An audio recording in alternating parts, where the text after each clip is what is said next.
Now, this next inductee has made me nervous all through the process of getting the Hall of Fame organised, because I have long been an admirer of her work over many, many years.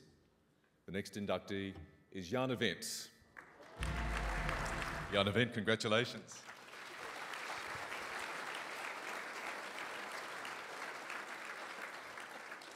I feel as though you should be interviewing me. This feels very strange, I have to say, Michael, being up here.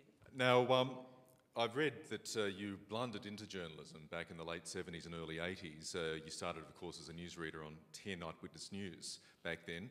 Did you ever have a set career plan, a journalistic world you wanted to conquer? Look, I've never had a plan for anything in my life. My inspiration was my father, who was also in journalism. He taught me that ideas are important, and I thought that journalism had something to do with those things called ideas, and that's what drove me into it, I suppose, attracted me to it. You have mentored and been a great inspiration to hundreds, if not thousands, of female journalists over the decades. Does that bring you some satisfaction?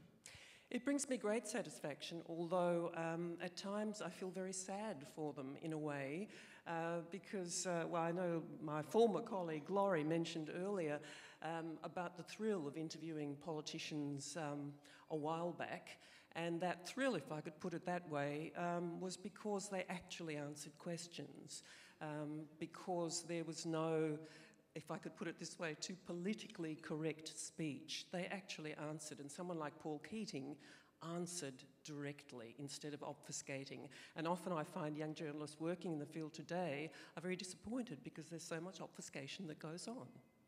I hear you. Now, are we going to see you on TV again anytime soon? I very much doubt that. Oh, please. No, look, I'm very interested in sequences of words on a page these days, and I like the loneliness and the solitude of my room to write. Thank you. Well, we don't, but thank you, Jana Wendt. Congratulations.